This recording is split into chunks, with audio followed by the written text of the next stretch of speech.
Welcome to the Gamers 2 Cents podcast channel. Or welcome to Gamers 2 Cents, where we're the gaming bros. Gamer bros, not the gaming pros. Can you restart was that? We don't correcting even me. know our own fucking slogan. I didn't do shit. I just sat here and I'm getting blamed. I just sat here and told you, thanks, Sam. Let's start the podcast. And then I'm getting blamed for messing you up. Fuck off. Get the fuck out of here. Anyways, I didn't do fucking shit. I just sat here like a good boy. so the PS5 increase already happened on April 2nd. Showing here, Genki, who specializes in Japanese news, that reported that PS5 consoles are sold out of various Japanese retailers before price increase on April 2nd. And from what it sounds like, it was at a time sold out at the PlayStation direct store as well. Yeah. For those that And also, yeah, Comrade, I sent you that screenshot a couple days before on the Amazon best-selling video game stuff, and you saw that the PS5 Nintendo Switch was ahead of it, number 2, but followed behind that, or a couple steps behind, like 11th or 10th place, was the PS5 Pro, followed by the PS5 regular, the Slim. But yeah, people were buying it up, and the Pro seems to... A lot of people have been talking how the PS5 Pro is much more worth it than it was before. But yeah, Comrade, what do you think of... for those uninitiated, the reason why everyone stopped buying them up before April 2nd, we talked about this last week, about how the PlayStation is planning to raise all the prices in starting April 2nd of basically all their products by about $100 from the PS5, the digital, the Pro, and the Portal, roughly around $100 more. Yes, Comrade. Yeah, I got to do Sob's job for him because he's terrible at explaining things. You know, it happens. We coming in hot today. Oh shit. Well, what I have to say about this is, it looks like. It looks like you're choking. Are you okay? Yeah, what's wrong with you? Are you okay? Are you okay? Sorry, I'm just being a half-baked villain. Yeah. I don't know, man. Why do they keep jacking up the prices? You already know we talked about this. Please elaborate for us. Yeah, elaborate half. Elaborate half on your question. No, that's why you asked. Yeah, just you don't have to go into super deep. Just give me something, because the way I'm looking at this is, I think they're only doing this to just get people to buy it while it's cheap. The feeling of missing out. That's the only thing I can draw from this, really. And yeah, PlayStation is really popular in Japan, so I'm not really surprised that it's sold out. The main reason why is mainly because of the component surges because of all the AI demand shit. There's something else. That's what they're citing, basically. There's something else. The cost of RAM and the economic pressure is basically forcing them to increase the price by a lot. Yeah, what else is happening on the other side of the sea? There's something else. Something political. Well, I'll say that's my 2 cents on the matter. I think part of it is also feelings of missing out. They just jack up the prices because they know people are gonna buy it. They know people are gonna buy it because they don't want to. It's a mind game. Well, they did say a long time ago they had a stockpile of RAM or whatever, but eventually you're gonna run out, right? So they have to plan it out and increase no matter what. Also, did you know helium was used in PC parts? No. You know helium. No, I did not know that. Do you know helium is current? The most sourced helium is where that political shit is going on as well. So that's another increase in parts. That's why things are making it difficult, because of that political bull BS that's happening.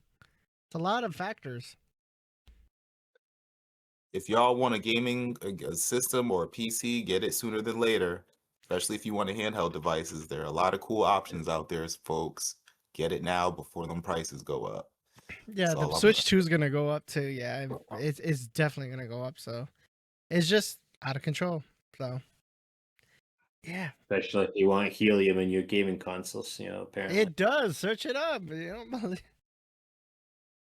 Anyways, moving on, because Comrade, can you explain this next news about the Blizzard one?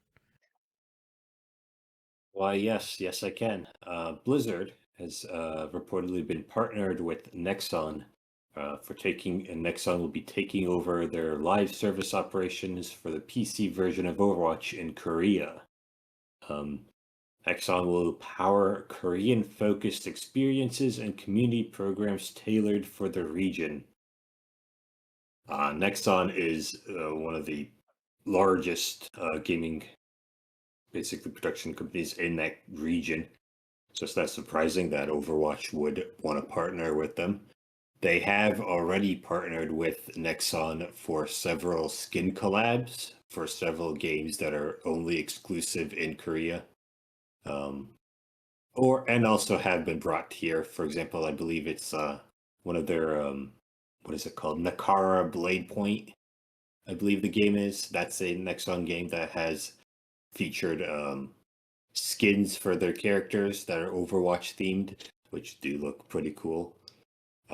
But I don't know. There's not enough information yet on saying if Nexon is planning on remaking an Overwatch type of game, or if it's just or if maybe Saad, maybe you got the insight of this. If they're remaking an Overwatch game entirely for specifically Korea, or if just basically porting the game that Overwatch current state into Korea, and then just monetizing it and basically being in charge of it. Pretty sure says it live service. So I wonder why they did this, because in my mind, whenever you do something like this, it's because probably it's not making enough money, not enough players or money coming in. So when I give it to Nexon to take over that money factor, and obviously they know Korea very well, obviously, so they're gonna do, like it says, Korean focused experiences and community programs tailored for that region, which makes sense. But it's kind of weird. Why couldn't they just say, hey, we'll still do the live service while you guys do the Korean the experience and community programs? Interesting. That also brings up the point where this might mean that we're going to have two different Overwatches, one with special skins and special live service features only in the Korean version, versus the global version everywhere else is going to be completely different. Yeah. And that's going to be strange. I'm pretty sure it's going to be the same. I'm pretty sure like patches will come from Blizzard and all that, but the other shit is specialized, obviously. That's curious, but that's good. Well, that's smart, actually. But yeah, half nothing. Nah, I'll pass on this one. Good. I'm glad. Overwatch is back. No. Moving on. Is back in Korea. Okay. This is next news is about Mudang Two Hearts.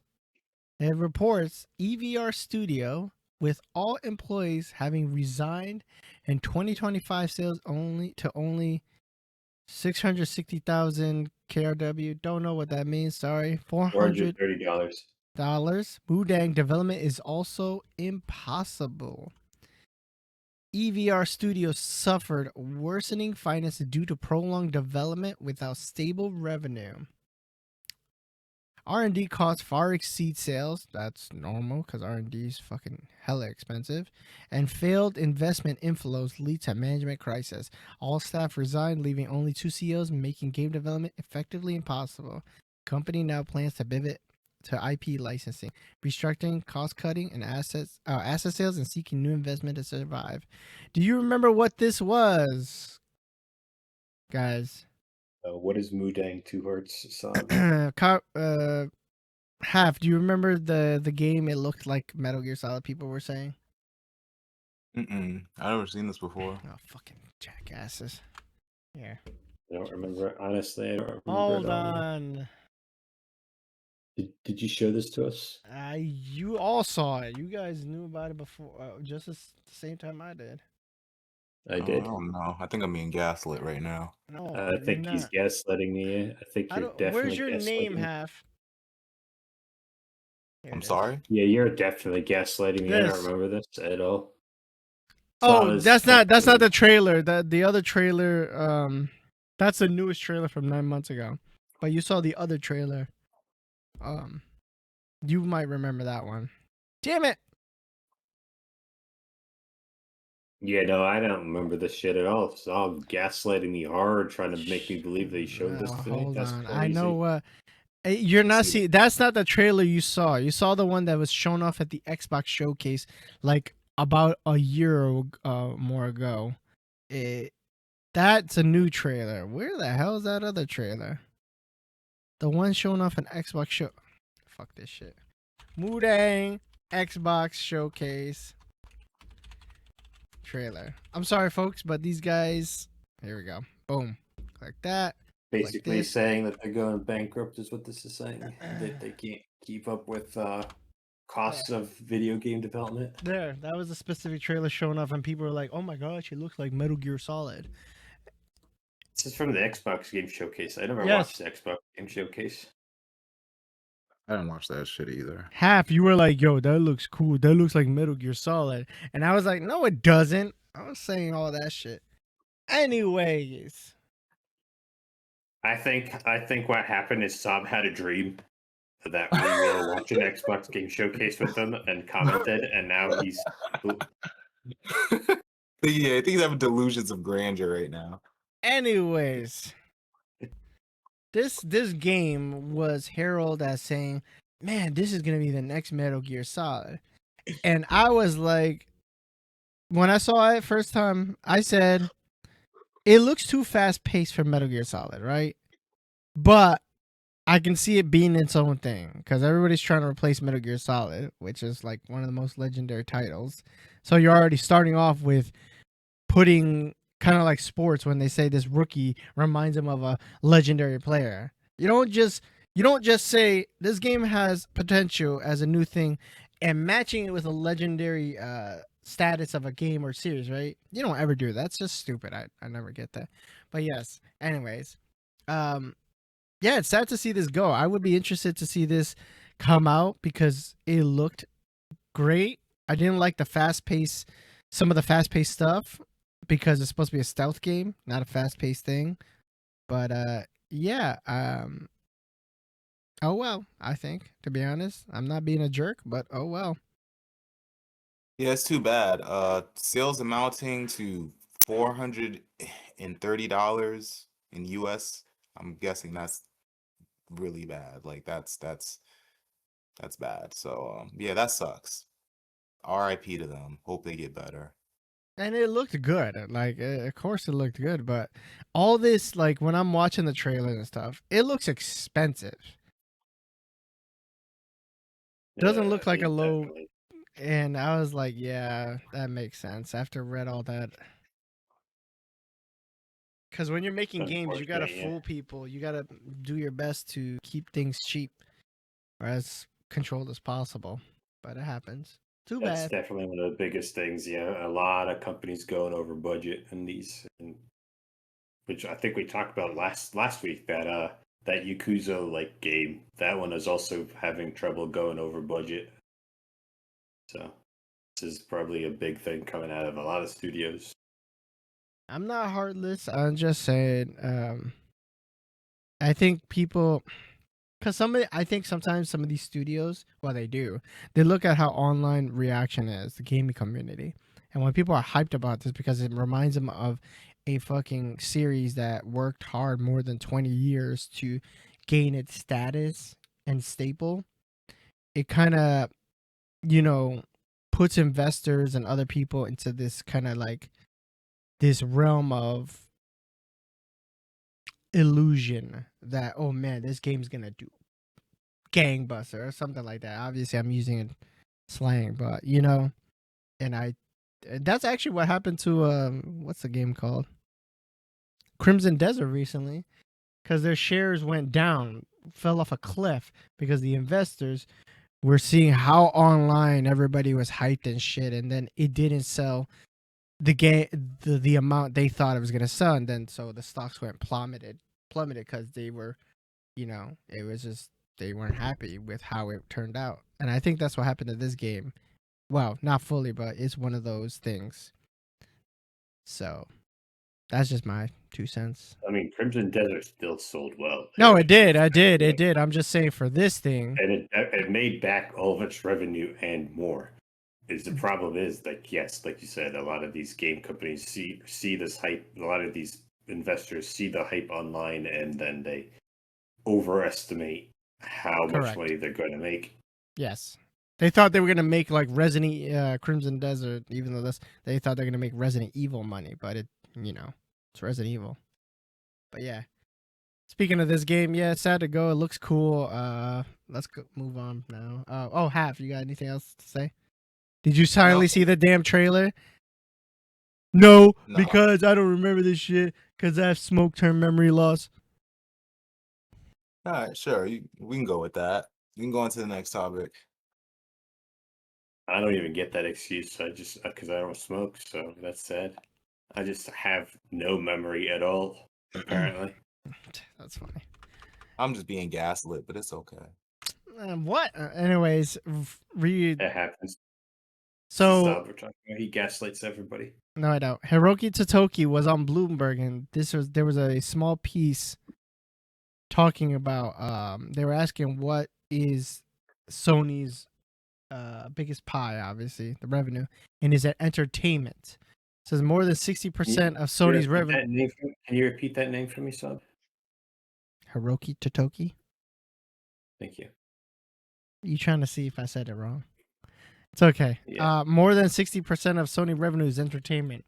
I knew this already, personally, because I like to know some business stuff. The largest portion is gaming, so you can understand why they're. The more you hear these things, the more you understand why Sony is backing out from releasing on PC. If PlayStation is obviously your strongest thing, obviously they're into banking, they're into life insurance, they're into a lot of things, right? But the gaming business is their biggest shit. So why weaken it by going to PC? Unless it's multiplayer, which that makes sense. I will back that up. But yeah, this isn't new for me. But what about you, comrade? And it doesn't surprise me. The revenue that Sony PlayStation console is making them a lot of money. They have like the subscription service. They have they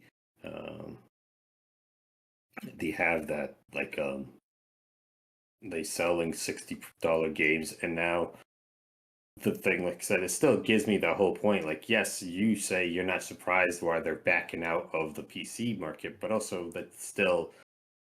This makes me even more curious on why they're backing out, because at this point, like you said, like if 60% of their revenue is from entertainment, why are they reducing the amount of exposure that their entertainment gets? Like they should be increasing the amount of exposure that their entertainment gets by going to other markets, like for example the PC market, so where that they can get more revenue on their entertainment base, because they've been like, and now they're doing the opposite. They're making it so that you can only buy Sony games on Sony consoles, and that feels like it's limiting their revenue rather than expanding it.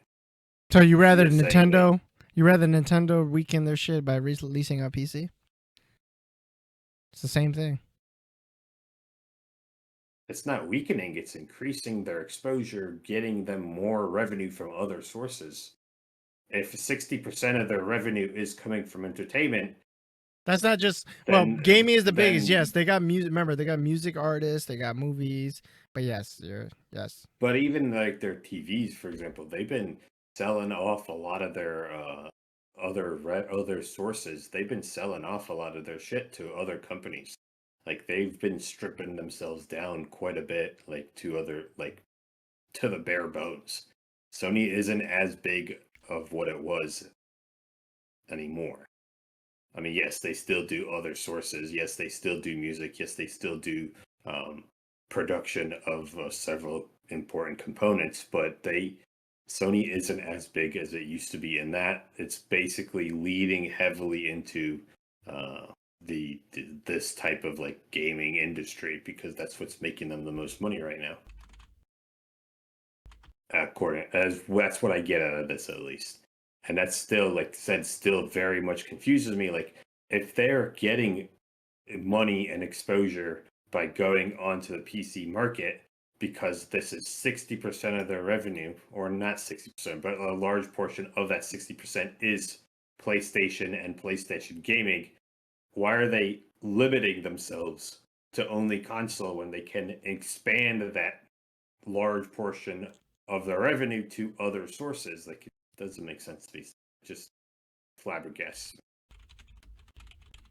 Yeah, that's a good point you bring up because it's like there's two sides to that. There's that point you made, like, you know, if most of your money is coming from gaming, then why not expand? And then the other side of it is they're thinking that, well, if we go more exclusive, then that'll be more revenue because people will be forced to go into the Sony ecosystem. And I can see that, but okay, and I'm just speculating, you know, I'm not in the industry, but I don't see that working out in their favor just because of the cost. Like, I'm not gonna buy a whole PS5 just to play Horizon Zero Dawn, even though that's one of my favorite games ever.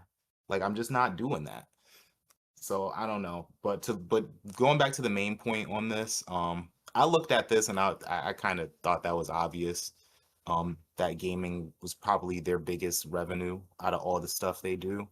And yeah, there was no surprise there. Comrade, you kind of said what like a good portion of what I was thinking. So I guess I'll just leave it at that. You have anything else you want to say, Saab? Or you want to go to the next topic? The TV thing. So they only make Bravia TVs, the high end shit. So their Sony plans very well, right? They're not stupid. I hate when people say, "Oh, well, they're retarded," or well, they're stupid for making this choice. But then they're, one of the biggest companies in Japan, one of the biggest in entertainment. So you telling a corporation or saying people normal saying, "Yeah, I don't get that choice." Bless you. Thank you. I don't get that choice, but that kind of makes no sense to me. We can speculate, we can question, we can say they're stupid, but the thing is, they're not stupid because they know how to make moves. They wouldn't increase their rank every year, So I think it's smart because you don't see Netflix putting out their stuff on other company. It's competitiveness. Why would you want to put your thing on something else and make it weak, right? I don't like Nintendo doesn't do it, so I think this is fine. This is adjusting for the times because the TCL is and see the problem with comparing it to Nintendo is an anomaly that has first of all its own products, but a large portion of their revenue doesn't just come from gaming; it comes from heavy monetizing of its one or two of its big franchises like Pokemon. They make I'm assuming they make a large portion of their income from Pokemon dolls and Pokemon action figures and Pokemon plushies and Pokemon cards. Sony doesn't have that. Sony can't, unless Sony is planning on doing something like that. Sony doesn't have like Horizon Zero Dawn action figures or God of War action figures that sell like Nintendo does. So that comparison is slightly off. Like, until they get to that point, I don't see them being able to do that kind of exclusivity. they're bigger in entertainment than Nintendo is if you're gonna actually look at the numbers and compare. I'm aware entertainment, yeah, but you're not getting what I'm saying is like when you do Nintendo, when you say Nintendo doesn't need to go into other markets, I agree with that because Nintendo is monetizing its characters a lot better than than Sony is. Sony doesn't monetize its characters the same degree that Nintendo is able to. Because Nintendo has like the Pokemon cards, it has the fucking Pokemon plushies, it has so much other Pokemon memorabilia and action figures that they can sell a Pikachu plushie and it'll sell out day of.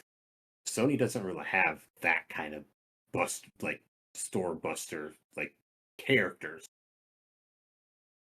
Is what I'm trying to get at. Yes. I don't. That's why every company has their strengths and they got to focus on it. Sony knows their strength is PlayStation, so they're known for their high quality of movie-like games. So that's why they're holding down their single player, which makes sense. Yeah, I don't think you were getting to what I was saying. Is that's I don't think that Sony is going to be as successful as Nintendo is, for example, by keeping this exclusivity. But they're bigger than That's what I'm Nintendo in the thinking. entertainment industry by numbers. Yeah.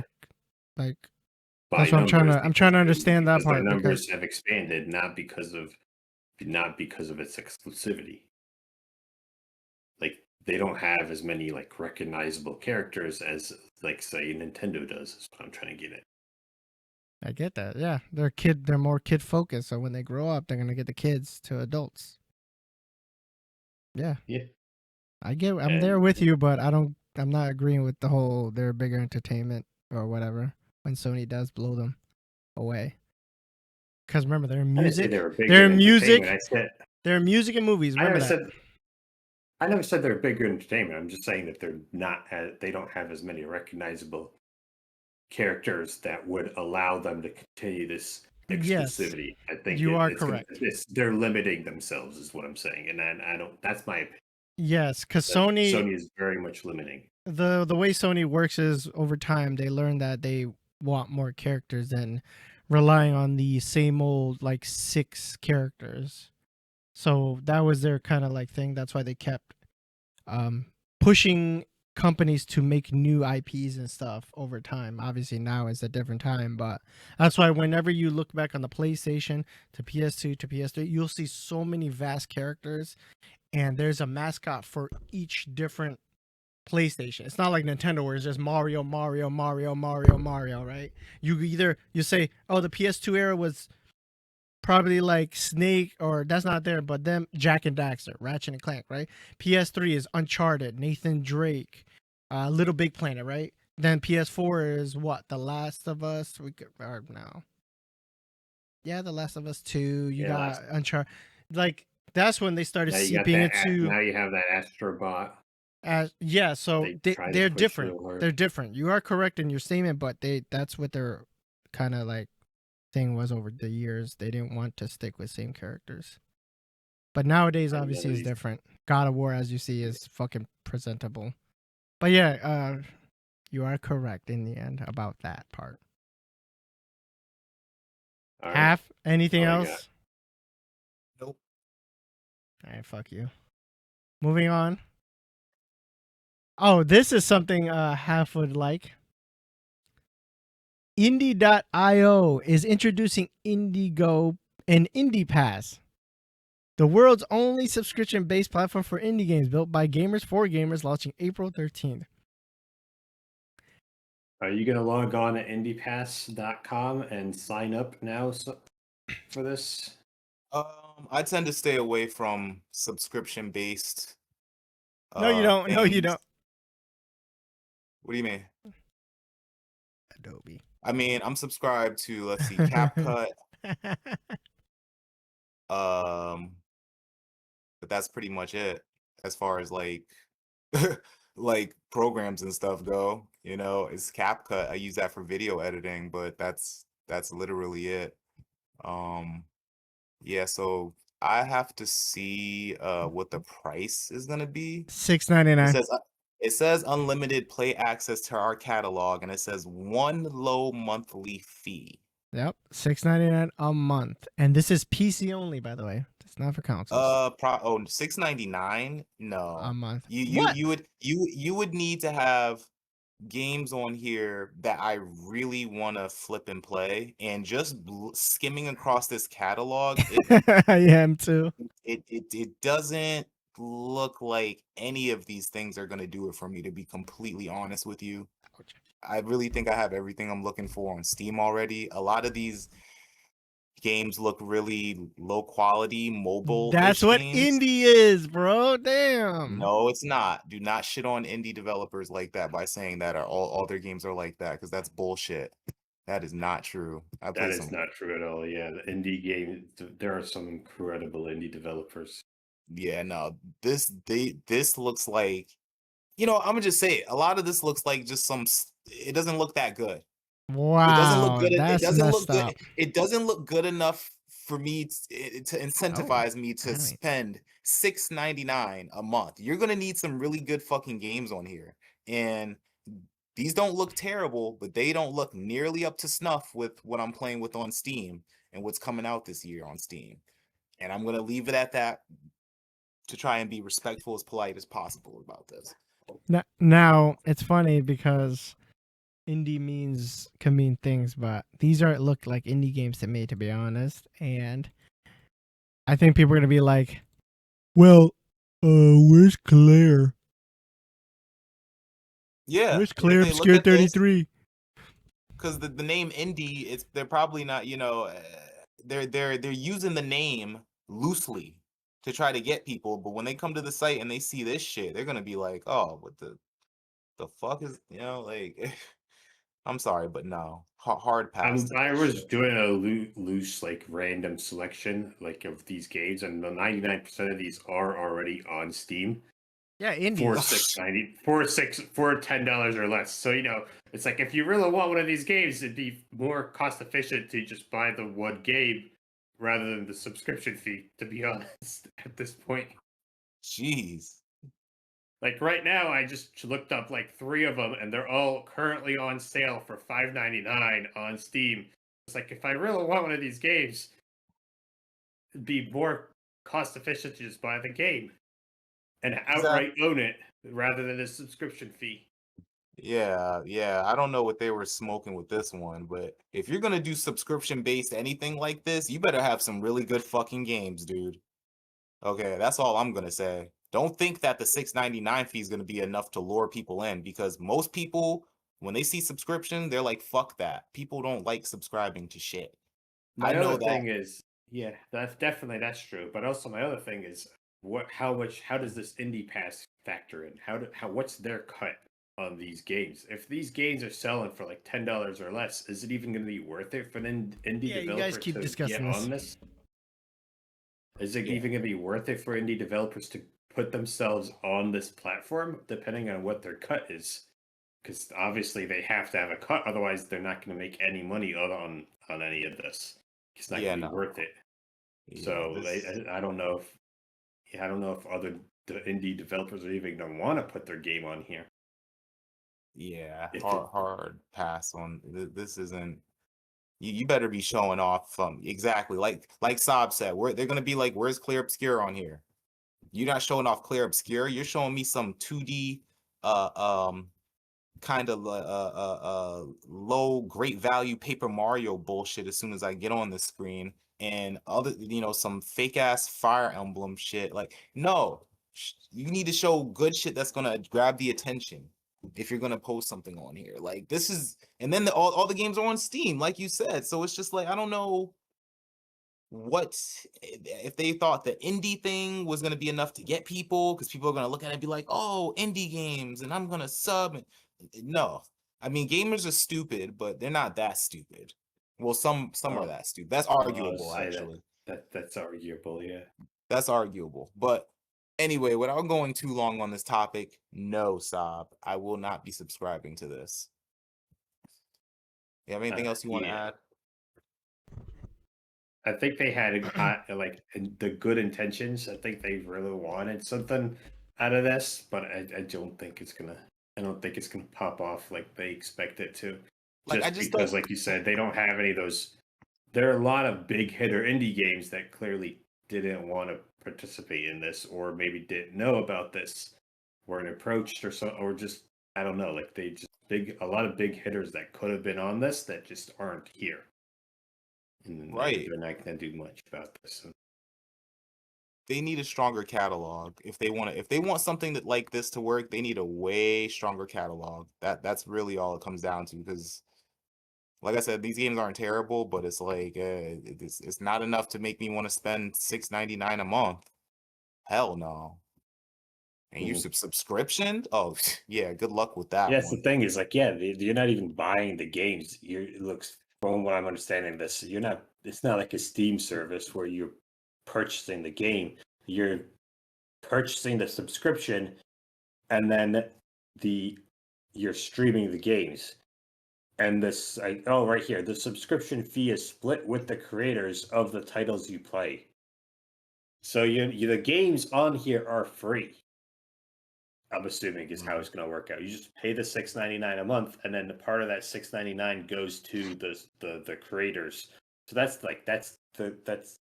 there's no big developers, no big successful ones like Claire Obscure are going to go on here, because they're like $6.99 a month is literally pennies to them, when they could just go on a platform like Steam and say, oh, we could charge our game like $20 instead, or $10, and actually get that money rather than a small portion of $6.99. That doesn't make any sense. Exactly. The only people that are gonna be able to do this is like the very small indie, like super small indie. But even then, those super small indies would probably ending up putting their games on Steam regardless, because they're making more profits on something like Steam rather than this anyway. Right. So, And Get that shit out of your mouth.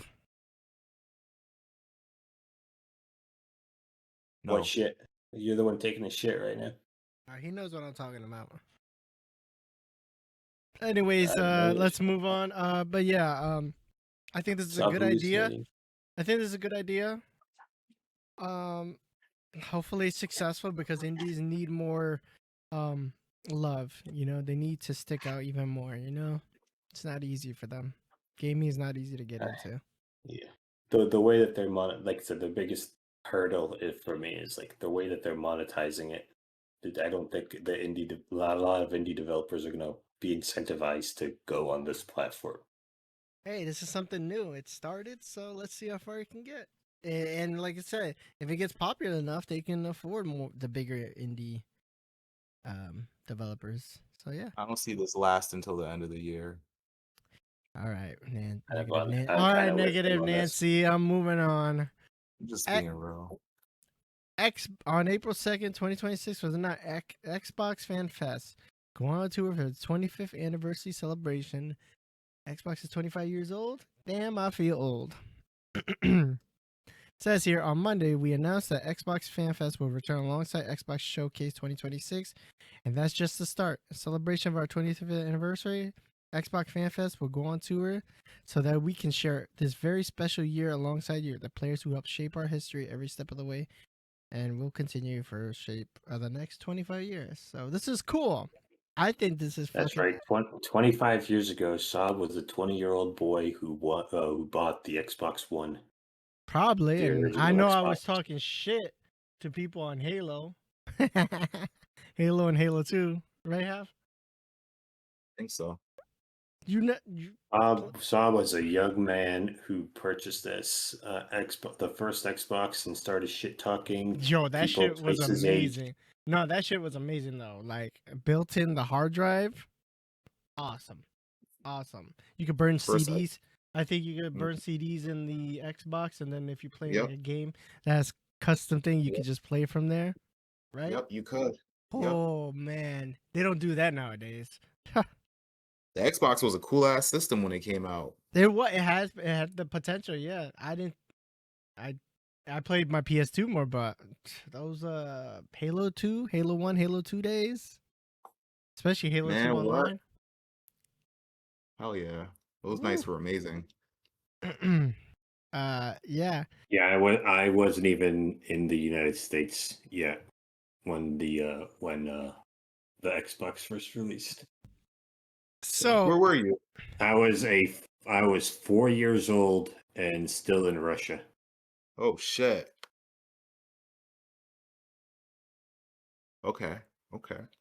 And it says here they're going to bring the party to Germany, UK, well, Cologne, Germany. I apologize. London, UK, Mexico City, Mexico, Seattle, USA, Sydney, Australia, Tokyo, Japan, and Toronto, Canada, with more locations now soon. This is a type of awesomeness. I think it's good for the community. To interact with Xbox staff and celebrating. Like, this is something why doesn't Sony do this type of thing, right? This is actually pretty neat, to be honest. But yeah, you can get tickets and stuff, so you can secure your place at a local event. So that's awesome. You can get the merch. So cool. Conrad, what do you think of this? Are you going to Seattle to do this sub? No, I'm not gonna go to Xbox shit. I'm not an Xbox fan that much, but I respect it. Wow, that's crazy. Glazing Xbox and is saying fuck Xbox right in the same sentence. That's crazy. Correct. I will glaze where it needs to be glazed. But honestly, yeah, I mean, it's cool if you're an Xbox fan. But the only way that Saab would go to any of these is if it was Sony. If Sony did this, I'd be like, where? Australia? Where? How do I get tickets to Australia right now? Oh yeah. So yeah, Oh, I mean, yeah. it's cool. You got anything to add, Half? Hope it's good news. Last time I think we talked about Xbox, they were getting shitted on. That's right. Earlier this year. We fell behind on the Xbox news. All the stuff I'm gonna make my comments. AI, yeah, whatever. Xbox. I think Xbox is gonna have a future. I said this now because everything is always in motion. If I'm gonna make a comment, because we're not going back to the other Xbox stuff, I'm gonna comment it right now. They have a sweepstakes going on right now. Ooh. Yeah, of course, Conrad's gonna enter. The whole Xbox thing, I think Xbox PCs, I might grab one in the future. I'm not gonna lie, because of the cost of components separately to build your own PC nowadays is astronomical. And somebody like Microsoft, who can take the brunt of that and build a small hybrid console PC system for probably 1,000, 1,500, in between that, is great. It's great. If you're gonna compare it to building your own PC, that's probably gonna cost like $3,000 to $5,000 mid tier, probably, or mid low. Why not go with the Xbox one that's gonna cost 1,000, 1,500, right? I'm gonna assume, which is is a part PC, right? So that's my comments on that. I think they have a future. Comrade, any comments about that? Xbox future with the PC hybrid? I'm just gonna wait and see on how well it actually gets received. I got nothing to add on that. But I'm saying, like, how it gets competition between the Xbox PC hybrid and the Steam machine is what I'm looking forward to seeing. See how they compete with each other. That's the thing, though. I think Microsoft can afford the more expensive pieces than Steam can. That's what I'm saying. Xbox can also afford failure. Steam really can't. But yeah, I see what you're saying. Like I said, it's just I have to just wait and find out. See how they components of it actually end up being. Sorry, go ahead. So go ahead. Also, Xbox can't. They're not doing their Xbox Anywhere promotion no more. Actually, the new lady who's in lead, Asha Sharma, cut that out. She's actually doing some moves that are interesting. That's trying to bring more emphasis to Xbox, but I don't think they'll ever stop bringing games to what's it called? PC. PS5 and Nintendo. But yeah, it's interesting. I'm gonna comment this now. I think they have a future with the cost of PC parts going up. But yeah, moving on. On the bright side, the sweepstakes gives you participants complete the following steps, and then a free admission for you and one guest on the June 17th showcase event. Yeah, you go ahead and take half if you win. Yeah, half. If I win, I'll invite you. You could talk to other photographers there or some shit. Nice. I'll go. If I win the sweepstakes, I'll invite you. You'll be my plus one half. All right. Nice. I'll vlog it and bring my camera. Hell All yeah. right. So Insider Gamer reported Take-Two lays off head of AI and shakes up department. So they had a recent post. They've been laid off by the firm. Cool. So down here it says in a post on LinkedIn, Luke Dickin, former head of AI at Take-Two Interactive, wrote, "It's truly disappointing that I've shared with you that my time at Take-Two and that of my team has come to an end. I will take the time in a week or so to make more reflective posts. My time with Zynga and Take-Two. But for right now, I would appreciate your help in finding these awesome, talented folks new positions. We've been developing cutting-edge technology to support game development now for 7 years. Those folks know how to match innovation and novel problem-solving approaches with strong product design chops to create systems that empower people throughout the development workflow," quote unquote. This is interesting because I personally didn't know they had an AI team. That's me. Also, I remember, like it says here, I knew about this. Recently, the CEO of Take-Two, Strauss Zelnick, went on record stating that artificial intelligence could never produce a game like GTA 6. And he has regularly spoken in favor of human development, which, to remind people, Strauss Zelnick is not a gamer. He is one of those CEOs in gaming that is a straight up not gamer. He's a businessman first and foremost. But I think he's one of the best businessmen in gaming because for some reason he notices when to push back investors to give a game time and money and stuff to produce like Red Dead Redemption 2, GTA 6, obviously. You know, he doesn't rush it. And this is very very awesome for somebody who's not a non-gamer leader. But yeah, I got no other thing. My only thing is they use AI. That's it. I didn't know they had AI. Comrade. I was looking at Zynga. Isn't that he works for both Take-Two and Zynga? Isn't Zynga like that one that's like all like Farmville and all that mobile game? How the hell should I know? I don't play those games. I believe that they're the ones that like the Farmville and just like Burge games and all that crap, like just real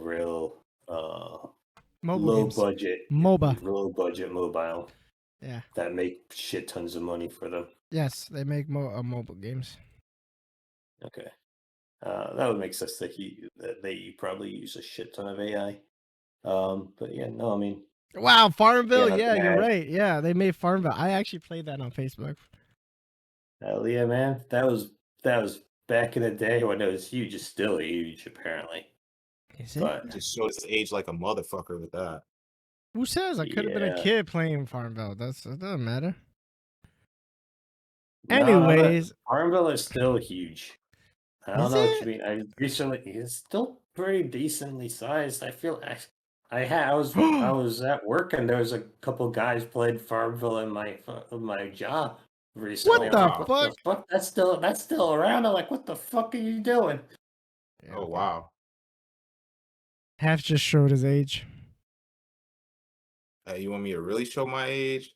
No. Play Streets of Rage 2. That's my shit right there. Fucking Play ancient. the You could have first played Shinobi. Streets of Rage on PS2 or PS3 when they re-released it. How am I supposed to know? I'm telling you, play Streets of Rage Half 2. played OG Streets of Rage. He's fucking ancient.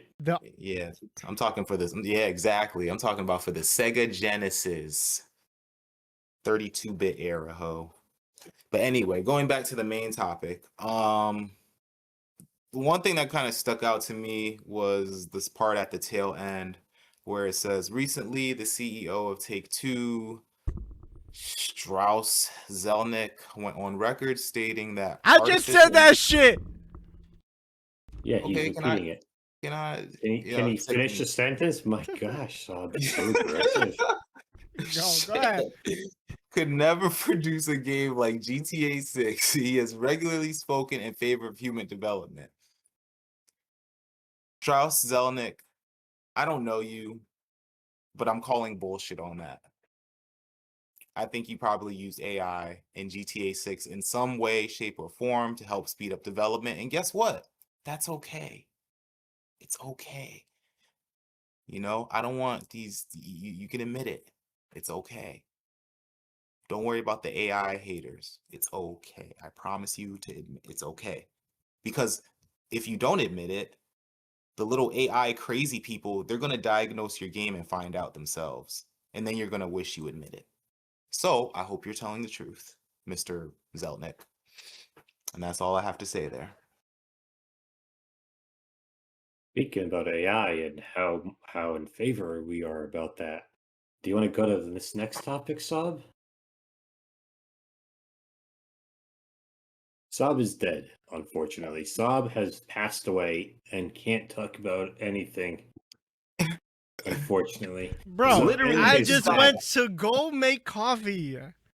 You guys No, had it. Saab has been passed away. So in that case, while he's passed away, talk about this complete opposite side of the spectrum. Arc Raiders boss, promoted to Nexon chief, backs the AI push for redesigning game Yes, he development messed after up. building Yoo-hoo! and a fraction of the cost you'd expect for AAA. So that's the complete opposite side of the spectrum that we were just talking about.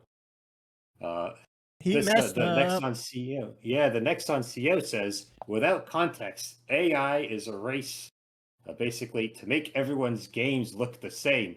And his project, basically what he describes as his vision, is called a Mono Lake.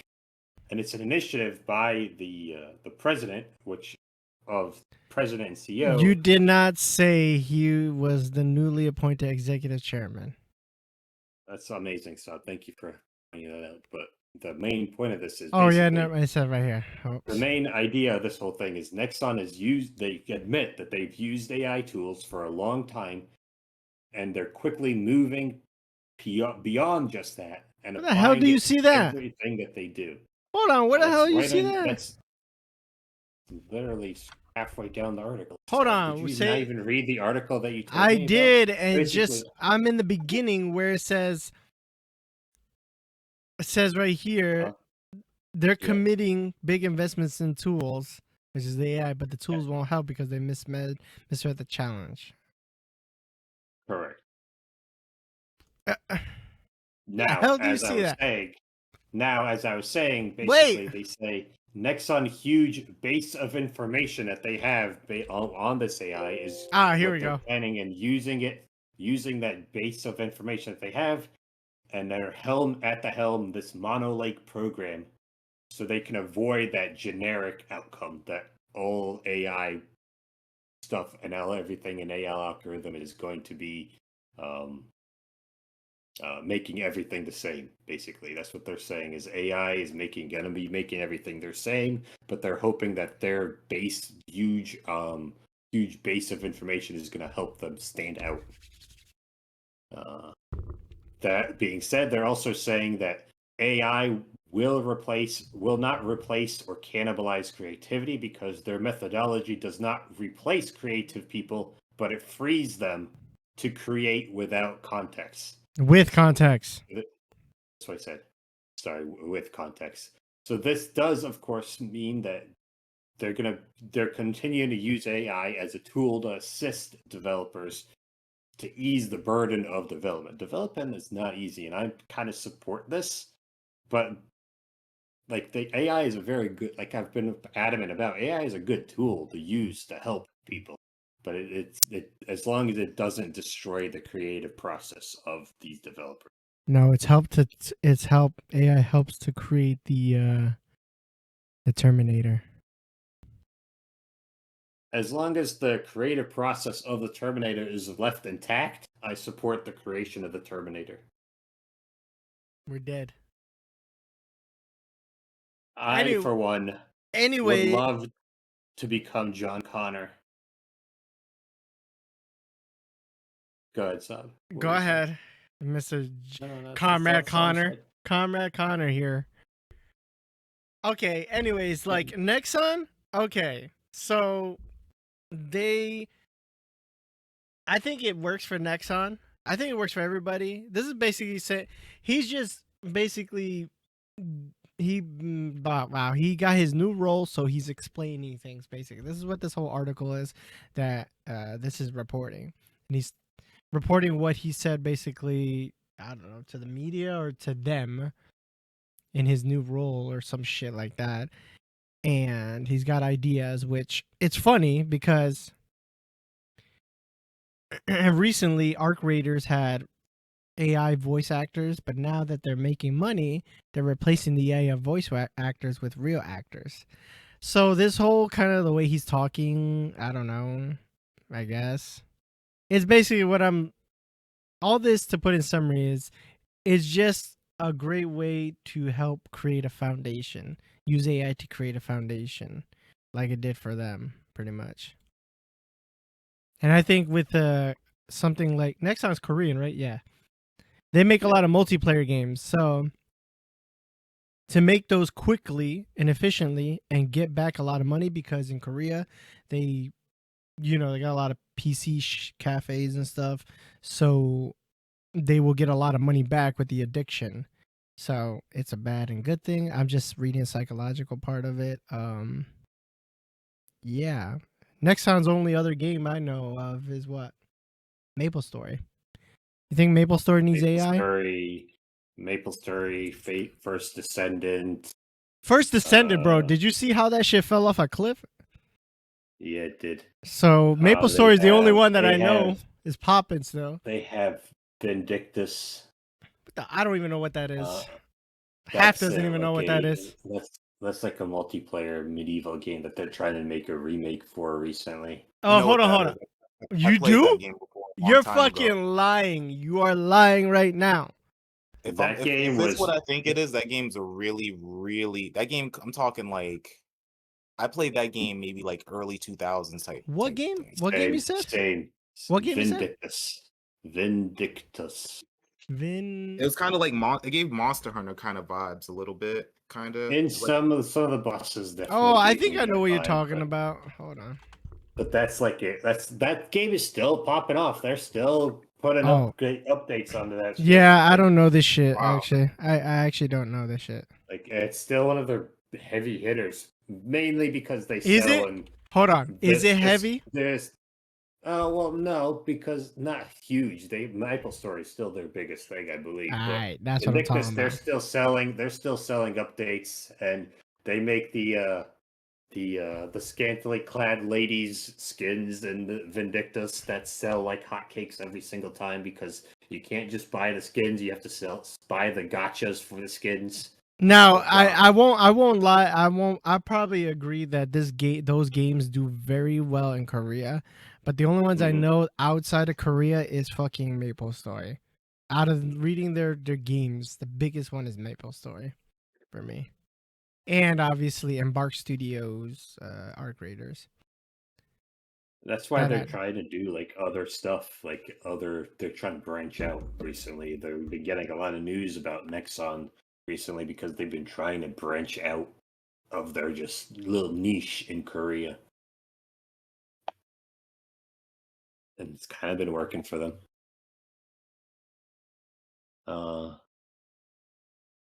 I think, their finals. That's what it is. The finals is also Nexon. You love that game. Sub, how did you not know that? That's your favorite game. By a Korean developer. Stop.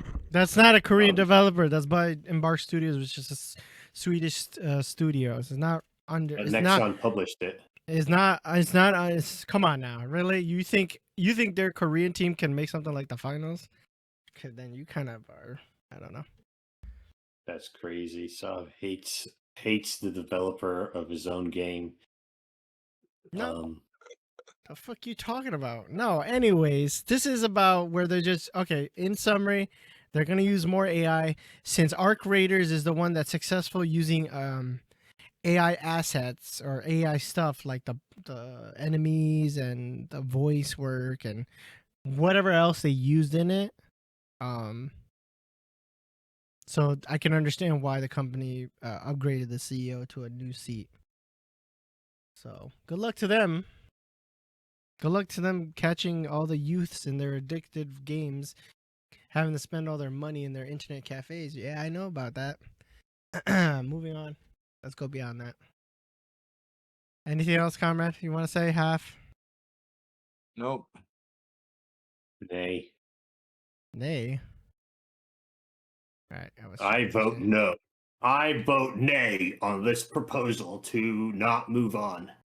All right. Anyways, it says here by Games Radar, veteran Halo developer of 17 years accused the studio of blacklisting frauds, and multiple harassment campaigns. This one came out yesterday, I believe, and it was making the rounds. So, Halo Infinite's art director and developer, who's worked on the franchise for 17 years, Glenn Israel, is accusing senior Halo Studios staff of numerous unethical and/or unlawful acts. In a serious LinkedIn post, the longtime Halo developer says he's either witnessed, was personally subjected to blacklisting, fraud, rampant favoritism / comrade, cronism? Cronyism. Cronyism. Okay, cronyism and multiple harassment campaigns designed to provoke the constructive discharge of unwanted employees otherwise in a good standing between January 2024 and June 2025, few months before his eventual departure from Xbox Game Studios. He did report this complaint to Human Resources, but what do we all know? Human Resources protects the company, not the employee. We all know this. He continues that he claims that senior Halo Studios representatives engaged in a 4-day-long act of harassment intended to manufacture a cause for my termination. And HR didn't do jack shit. But pretty much he just keeps adding on pretty much the whole news on that, basically. Saying his falsely characterizes my role as redundant and plainly retaliatory act. So, other words, this guy did not have a good time. And guess what? I think I'll believe Mr. Glenn Israel because he's worked for 17 years. Why would you put your reputation on the line for a lie? Yeah, I think this is bad. Look, I think Microsoft did respond to this quickly. I don't remember. However, I don't feel... Comrade, can you see if they talked about this or no?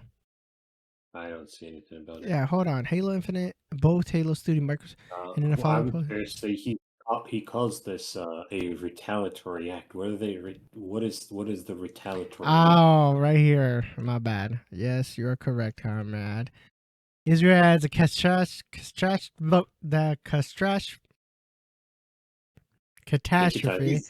Mismanagement of Halo campaign involved created an opportunity for senior Halo Studios representatives to temporarily re-sign the art team for my unannounced project, falsely characterize my role as redundant and a plainly retaliatory act. Whatever. Yeah. There you go. My So bad. what is the retaliatory act? Like because he was getting harassed, they put it. And he started talking to HR. He believes that because he started talking to HR, they basically phased him out of his own project and called him redundant and tried to get him fired. Is what he's saying. Yeah, Comrade, you can assume that because they know. You don't think they know? They talk to HR. We all know this. Like I said, HR protects the company, not the employees. If this is actually true, and like 17 years, Comrade. You think he's gonna lie for 17? His reputation's on the line. I mean, then people have lied for a lot less than what's going on here. So, and a lot bigger people have lied for a lot less than what's going on here. So, yeah, I think it's possible. I honestly, this guy, I don't believe he is lying. I don't think he actually is, but honestly, like, things don't seem like they're popping off like he assumed they would after he put this post out. I'd believe it because 343 Studios is just a shit company. I'm sorry. I'm just gonna be an asshole. They have not Halo in their hands have been trash, and the ones who are leading 343 Studios, I could be wrong, are fucking. They're not called 343 Studios anymore. They're called Halo Studios or whatever the hell they're called. But yeah, I think the leadership of 343 Studios is leading it, not the person who's been with Halo for 17 years. So that's common, as you know, Carmen. You know that somebody who hasn't worked. So if he's gonna come, he's an old man. 17 years. He's an old man in the group complaining basically, and they tired of hearing the old man complain. This is what it looks like to me, but that's just me. I mean, overall, this is Microsoft you're speaking about, so overarching owning 343 anyway. So Yeah, but this is are you really inside. surprised? Are you really surprised that this is going on? No. It's like I said, this is one person's claims, allegedly. Have and you I'm got just anything gonna to add believe about this? Have you got anything on this? I don't know. I'm always upset when I see stuff like this because like just companies being shady to their employees who've been around for so long, and it's like. Are you surprised that it's going on? No, I'm not. I'm not surprised at all. Especially the part where they're saying how they exploiting layoffs to get rid of people who filed proper paperwork in their company. So it's like you guys are destroying your reputation and stuff with people who have a long standing in your company, which I'm sure is to save money or whatever, but this is just overall bad news. This is bad news. It's bad. Yeah. Sounds like somebody got put through the ringer a bit, but I hope he get his just dues. Not sure what this is going to come out of it at this point because I didn't see anything about him suing or wanting to sue or anything. So we'll see what happens. So, yeah, that's all I have to say. Moving on, Sub. Sob. To the next topic. Bro, Sob hold is on, once man. again getting more coffee right now. Sob is getting his fourth cup of coffee today during this podcast. He is. That's correct. I'm gonna piss like crazy. Hey, you're gonna fucking shit like crazy. That's a lot of coffee. Shut the fuck up. Oh Anyway, hell yeah, brother. That's Comrade's Yeah, line. brother. Anyways, moving on. We're moving on to game impressions. Half. What have I been playing? I don't think I've been playing any. Blaze Blue Entropy. I've been playing that game. I think I mentioned that already. Oh yeah, you did. That game was fun, and about to go back to Liza P pretty soon. I've been wanting to play Armor Core and Cyberpunk, but for some reason I've been having trouble with those two games in particular. So. Because he sucks. And then I'm looking for, I don't know. I was kind of looking at other looter shooters because I wanted something. Marathon.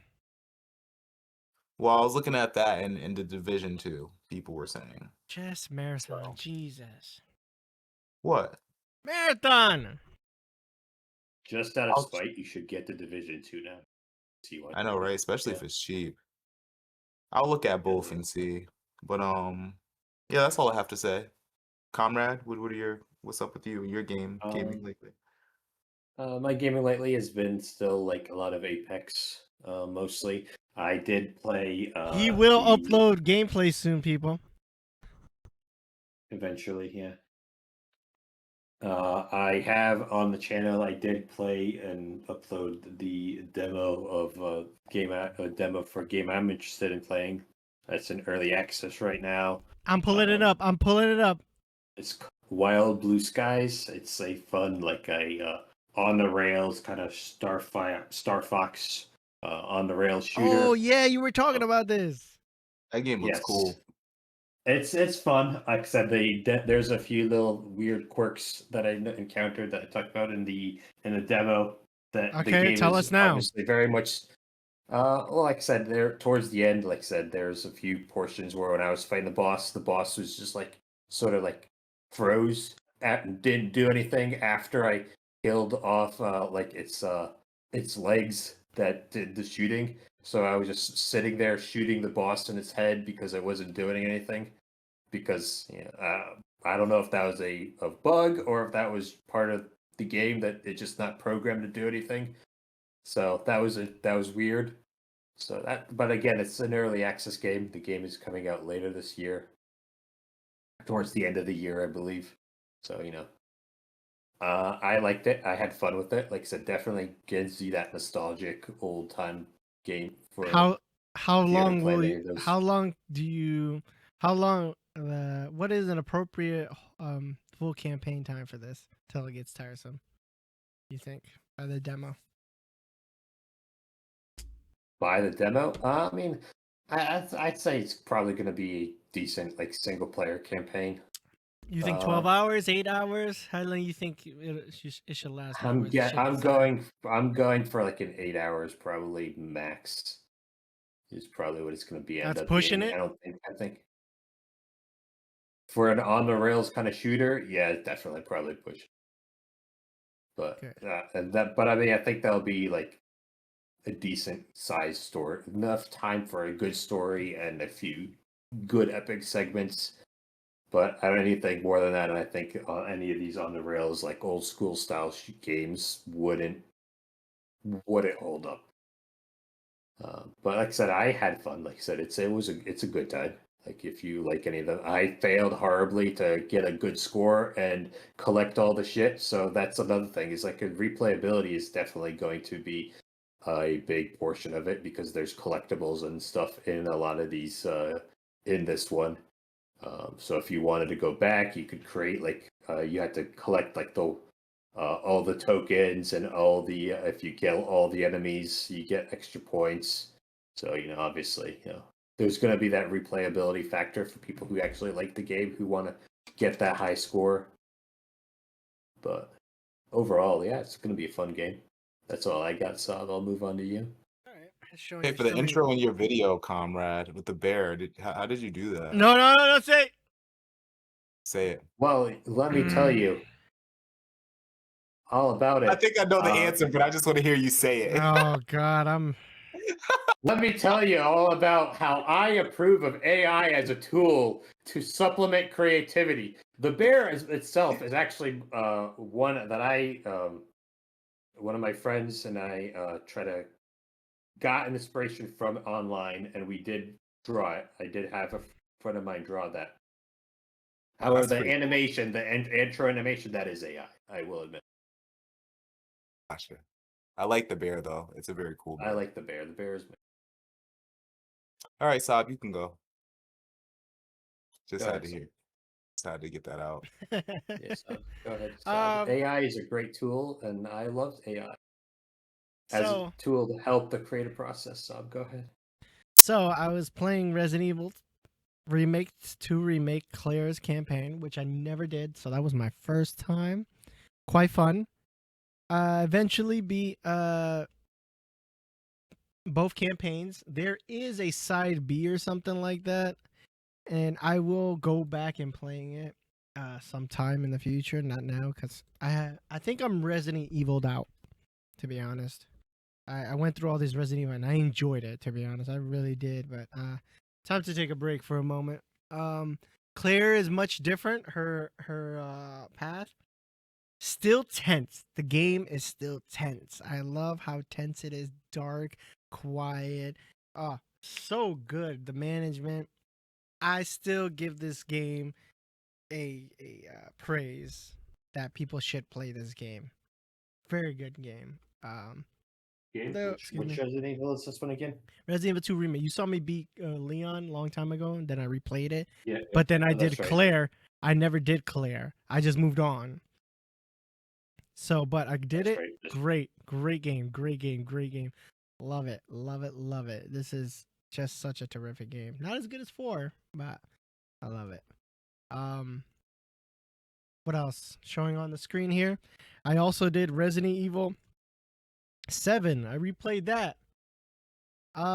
Because by the way, these Resident Evil 2 Remake and Resident Evil 7 are the PS5 versions where you get the free patch. so you can play it at a high frame rate or have ray tracing. So that's what I did. Resident Evil 7, still a great game too. However, that third act is still a slog to get through. Oh, such the worst part of the game is the fucking third act, which I wish they could hit. But yeah, that's what I can say. Still a great game. Still a great game. That's the short end of it. I also, during this run, was my first time playing Resident Evil Not a Hero. It is a free DLC for Chris Redfield. This version, I guess. Or, yeah. He works for Umbrella Corporation, the new one. And it's very action based. You just run around. You can punch monsters. That was the best thing about this game. It's okay. It neither does terrific, good, or great, but it doesn't insult you. So it's all right. You know, it's all right. But the best thing about this is I love that I can punch the monsters. You shoot them in the head, stagger them, and you can click R2 and you just punch the shit out of them. I'm like, yes, that's the shit I like. Like it's such a great different tone from the 7, which is more horror based, and then this guy, he's just a special ops that works for the company, and he's all geared out and stuff, and he just punches the monsters in the face. It's so fucking awesome. It's worth a check, and it doesn't last that long. It took me an hour and 20 something minutes to beat it, so it's pretty short and sweet. And it continues the story of what's his name? One of the bakers who is at the end kept living, and he finally meets. Oh, spoilers! He meets his device. What's it called, Conrad? His death in this. I don't know, man. Device. His. You know what the fuck I'm talking about. He meets his end. What?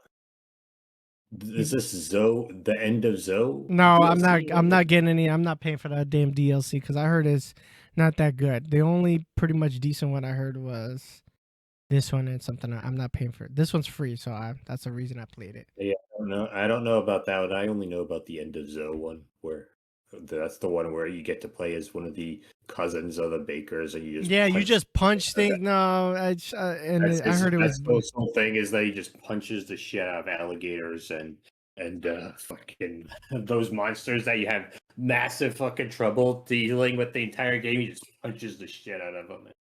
Pretty funny to me. So yeah, Resident Evil 7 still a great game. Not as strong as Resident Evil 2 or 4, the original, and because of that third act really bogs it down because that's a long section. That's an hour and something, very long. But yeah, I recommend it. I'm gonna take a break from Resident Evil. My next game is gonna be Alan Wake Remaster, the first one, and obviously 2. So first time hitting those games, so I'm quite excited to experience these games because they're well, the second one's definitely a big time. The first one is just a foundation. Speaking of other games, on our channel we have the next episode of Panluca. He did episode 4 of his first time Batman Arkham Asylum playthrough. Obviously you see Comrade's demo. You want to check it out. We also have Wet Dog. He got his gameplay here. It's our first time uploading his gameplay, so check it out if you want. It is 4 hours long, but if you want to see what Predecessor is all about, there you go. Also, we have Pred Unhinged episode 4 out 5 days ago. We're gonna try to, like I said, we're still improving, so keep an eye out on that. We appreciate everybody for listening, whomever. Like, dislike, subscribe. You guys have anything else to say? Happy Easter. Oh, yes. Happy holiday. Happy holidays. Happy Easter. Go find some eggs, scramble eggs, make a bacon, egg, and cheese sandwich. I don't Draw on know. the eggshells. You know, go cook a bunny rabbit or something. Well, you don't have to do that, but enjoy your Easter. Say that one might traumatize the kids a little bit, but all the other ones sound like good ideas. Yep, that's all, folks. Robert signing off.